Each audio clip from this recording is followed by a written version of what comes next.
Visakha Suryabagh Turner సత్రంలో కొలువైన జగన్నాథ స్వామివారి రథోత్సవంలో భాగంగా మూడో రోజు బుధవారం స్వామివారు వరాహ అవతారంలో భక్తులకు దర్శనమిచ్చారు. ఈ సందర్భంగా స్వామివారికి ప్రత్యేక పూజలు, అభిషేకాలు నిర్వహించారు. భక్తులు స్వామివారిని దర్శించుకుని తీర్థ ప్రసాదాలు స్వీకరిస్తున్నారు. ఈ నెల 17వ తేదీ వరకు ఈ ఉత్సవాలు నిర్వహిస్తారు. ఈ 10 రోజులు స్వామివారు రోజుకు అవతారంలో భక్తులకు దర్శనమిస్తారు.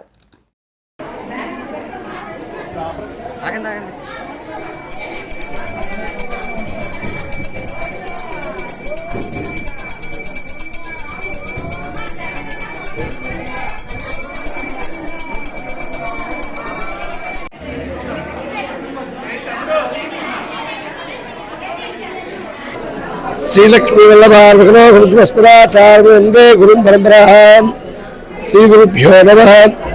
श्री जगन्नाथ स्वामी देवालయం విశాఖపట్నం వేచేస్తున్న జగన్నాథ స్వామి వారు నేటికి 1860 నుంచి కూడా నేటి వరకు కూడా శ్రీ జగన్నాథ రథోత్సవ మహోత్సవ కార్యక్రమం జరుగుతున్నాయండి.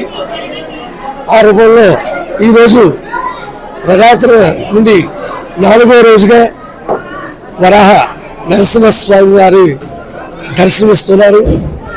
మొన్నటి రోజుని మత్స్యావతారం, నిన్నటి రోజుని కుర్మావతారం, ఈరోజు వరాహావతారంలో స్వామివారు దర్శనమిస్తున్నారండి.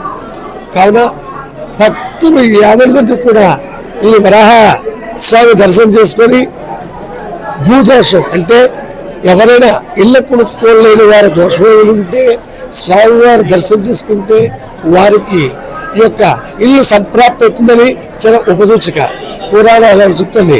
వరాహస్వామి దర్శనం చేసుకోవడం, అందువల్ల ప్రతి ఒక్కరూ స్వామివారిని దర్శనం చేసుకొని స్వామివారి తీర్థ ప్రసాదం స్వీకరించి స్వామివారిని ముక్తి ప్రసాదం కోరుతున్నారని కోరుకుంటున్నాను. ఇది జగన్నాథ స్వామి దేవస్థానం అర్చకులు అనంత సూర్యనారాయణాచార్యులు.